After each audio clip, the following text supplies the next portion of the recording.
When Samoans first began coming to the United States in the early 1900s, they were looking for a place to belong.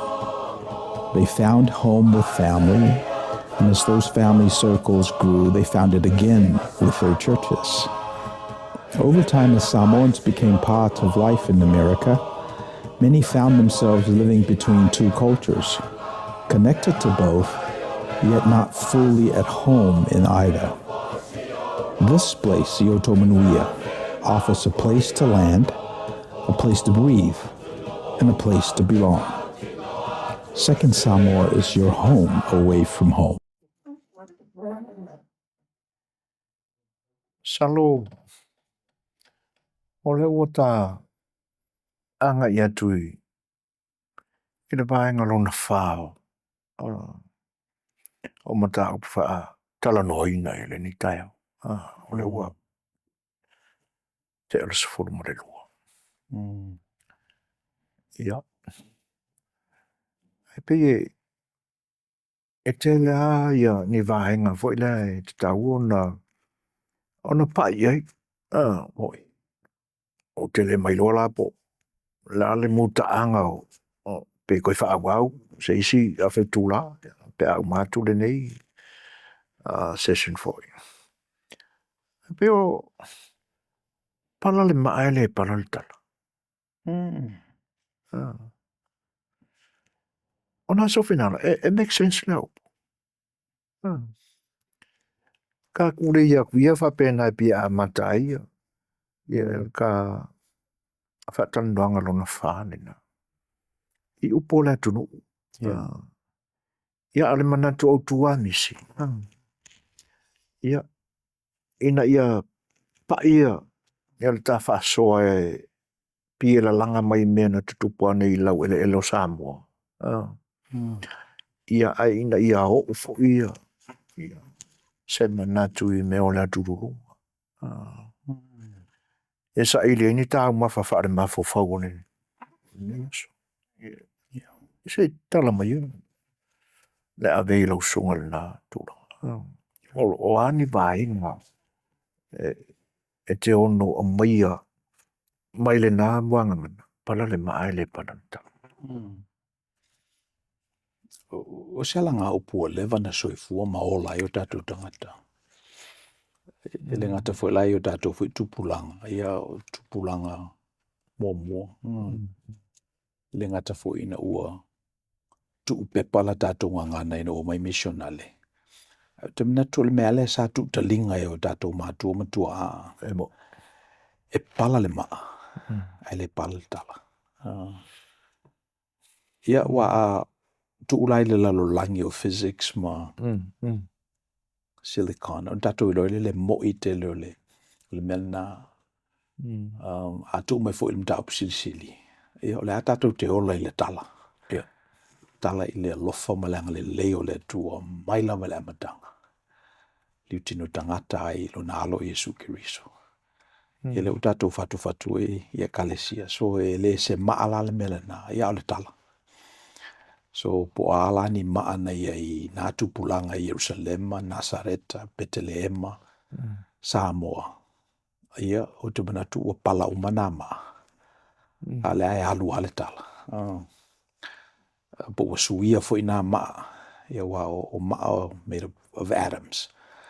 Ia a o tala ia o me e whapawau. So o te whamo ina la le tala na. Le moangana na tātou e pala le maa. Le pala le tala. E wa le pala lao le me naturally happens. Ai mawhaiona tātou whapea e tā ua le tala nei lo le maa. E ta ua ngā ina le tala nei lo le maa. Bytes are more powerful than atoms. E pe o le. A tātou ai fu iala I le utu ina o le tamau aingo le nea tunu. Ia utu ai ngā tai anu tātou I Silicon Valley. And they're all about bytes. Gigabytes. It used to be microbytes. It used to be kilobytes. Millibytes. Ia le ua gigabytes. Whasosolo ai lunga le whaputunga o bytes. Wati leo na malo losi company na ile pu e ina o le tamau ainga. Wa te mi umai whao ngai o tatou tangata i le Facebook po whelava le tu o le lalolangi. E utu ai i Mark malato vaenga i mera le tamau ainga na. So wasilia tu ai na malo losi i a bites na ilo Adams. Nei no atoma. Atoma, yo. So afa pealai o te le lope na whai mase theme o tafsil whai le nā moanga ngana dau a afa pe le i whai mo ma theme. Yo tau na whai ma theme. Le ngai e pala le maa. E le pala le tala. Ia. Ioi. Tā hotel. Ia wai pe o le isi le nā maa. Ia o tātou tala whaasolopito. Ewa tā o tafsil wha. O le tala tafsil wha. O le mea na tupu. Na mafua iona. Tātou mauara i le tafsil wha. Ia wana mua o le wana pala. A lea tātou te tau langi pēr le tala. O le tau tafsil wha. O pala lao. O pala lao. Le atoma. Ia le atoma. Pada paite le ai. Lai nei alta. Ia le moi o le nā. Moangan. Malona o ngā tele. Ia. Tafsil wha. Awai. Ia, se I paila I titi pēr I le afuanga. Na wha ingoa e sa vesi u leo. Le la au. O le a alu malona whawhine langa I le to I lalo lona ai. Tafsil wha. Ia. Ai ina ua ma ai totoa ia. Ma mau lalo le alu e langa mai po le ale winga o le. E wia la ina malingi le toto ona o le lao. Al te lei o le awa onga na maua mai le ingoa o le lao. Ina ia maua ai se o mai whaatase toi. Whai se kala. E toi whese la whai. Teu po le ale mea na mafua yunga. O na tupu le maase inga le. Se tau o. Ama ai foi lai e mea lo tu tupu ina i ona po. Ia. Po ani a toma o. O lo o ma ai iai wa amata ona le toi ta ua ini yasu. Ina ua la langa I lunga e makma ma lau fai pisinisi ia. Ia le ango o nā mau bait. Ia. Ai te tau wana wa aipo hafa ia ngā o nai ātoma ia. Nai Adams ia. Ia lau so. Ia, mantuina le te mina wha ingoa I a tātou le malaile na I a tātou e Long Beach. Pena ia wharamlawe na tupu I tupulanga tala vau I le fua, I le tausanga na. Na tau e tamit Samoa, tamit I tonga ia. O nā e lolo manatu te tai le second Samoan. Pena ia wha e whaise mafutanga whaabaya I lungo le tuspa ia, e kalesia, whatutuanga Kerisiano. E o mai ia tupulanga tala vau. O le tafsil whai mo mual na. Nana whai parking lot. Ia oro le lista usanga to e whai le festival. Ia o na complain o leo tangata. Mai tangata o mamaloa o to le parking lot. Ave taile mea. Ia na ave rola I taile a favor se lau iwa. Le Queen Mary Events Park. Ia o na ape na matai o na tupu I le festival a tatou. Tafsil whai. Ia ape o le Pel manatu na ia te pena se no fuanga mo tātou tangata, ma tangata e fōlinga ia I tātou. Mga ngana e peo tātou. I tutonu le ni malai te leo Long Beach. Ia. Ioi. in some respect, o le la au na tātou whaonga ina e asa I le ngā su o le nei siri. O le tala vō al tātou e kalesia foi. E tāua. Le nau ta inga misi. Ina ia lava ni taimi.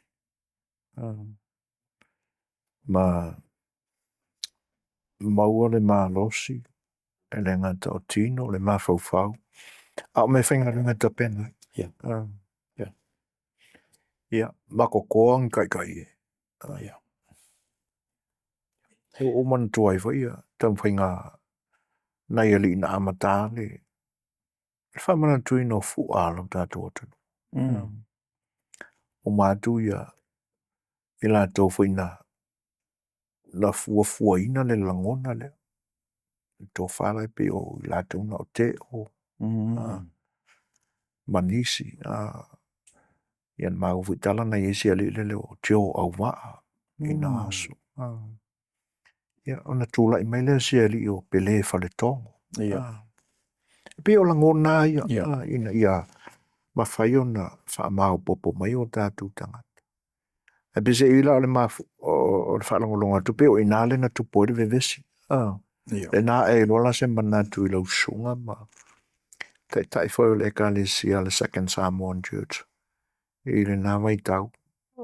Amatanga e o le a whewese lau. Tasi iwa iwa sfūru. Lewa fitu. O lewa fitu tafsil whai mō mua. Okay. Late 90s. Yeah. Ia pe o ina la le. Tūla I mei lola ia. Ia, ai pe o langona na ina ia. Wana ni a vele pala o le maa. Yeah. Ia. Ai whaawa o le tala. E tāua o mamelu. E tāua o mamelu. E tāua o mamelu. Au ai. Ue ta ua whaila ia pele whalitongo. Ia.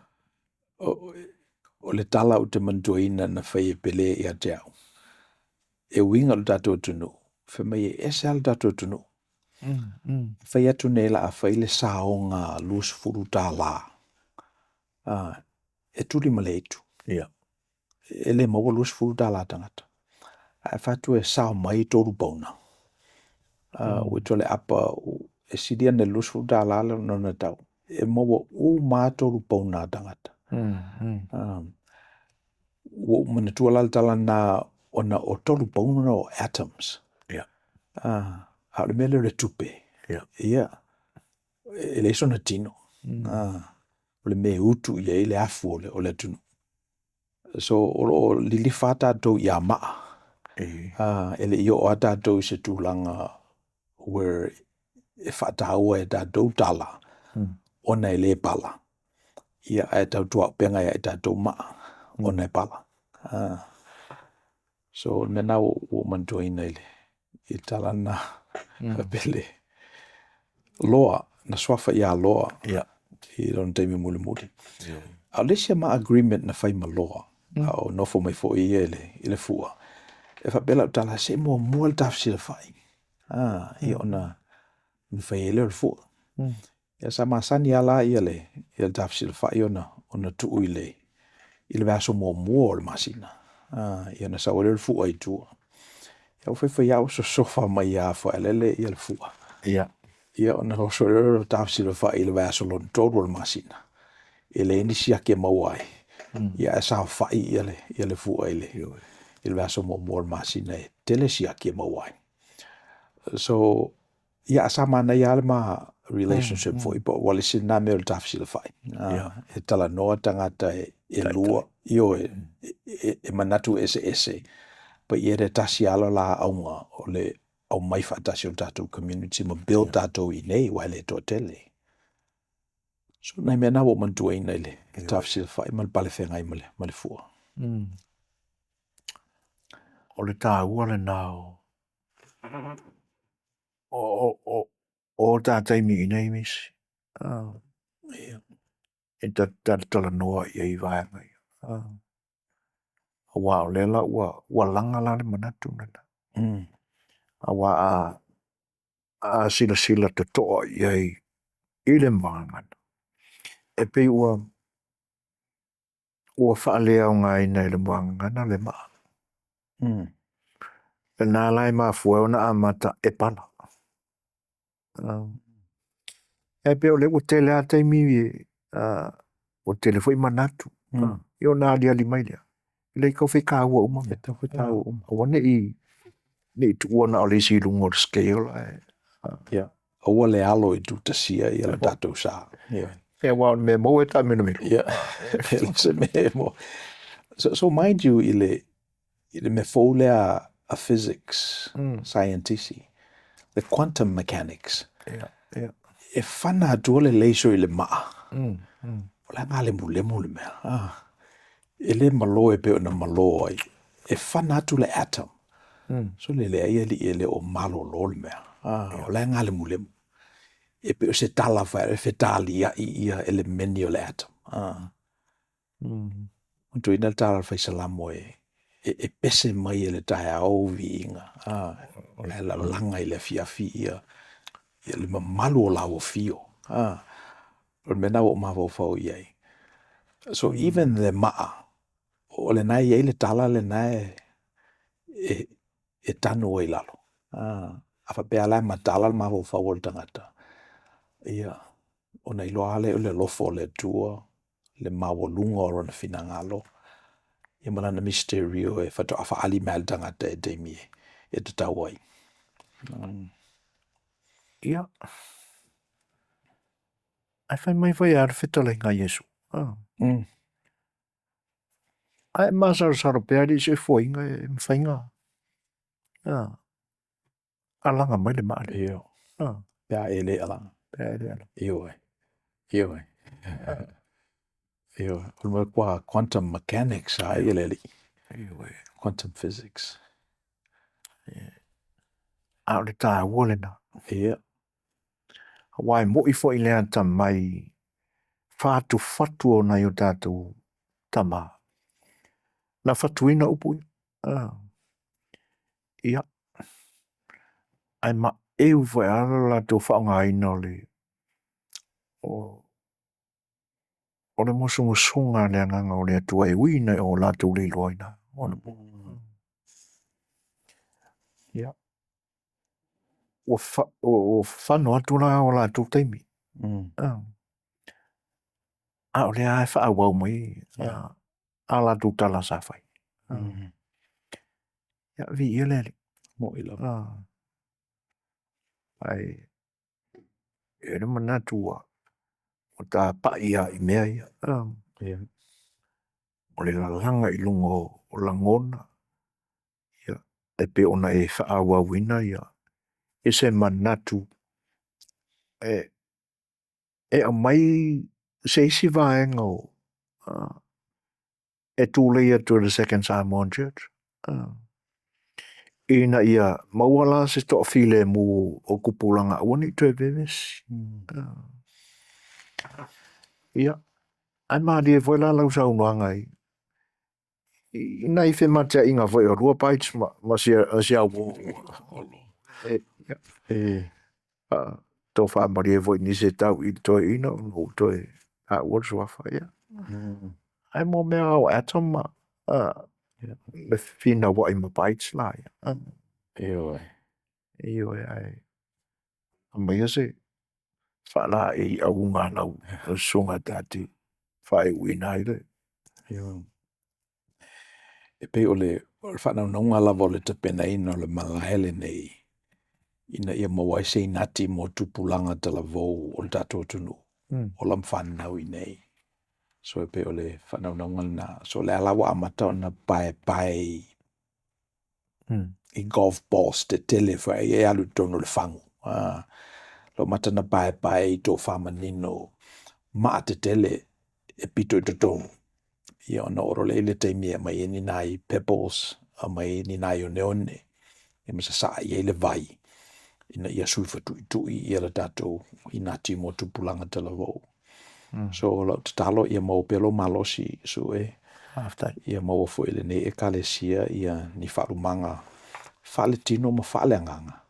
Ni e te penai pia e se lumana e mo tātou whanau, tupu mahalo le tunu. Ia, o lo tau ona o Miss Powena ma sue fuaina le nei. Ia mai o tō Manuia. Saifo.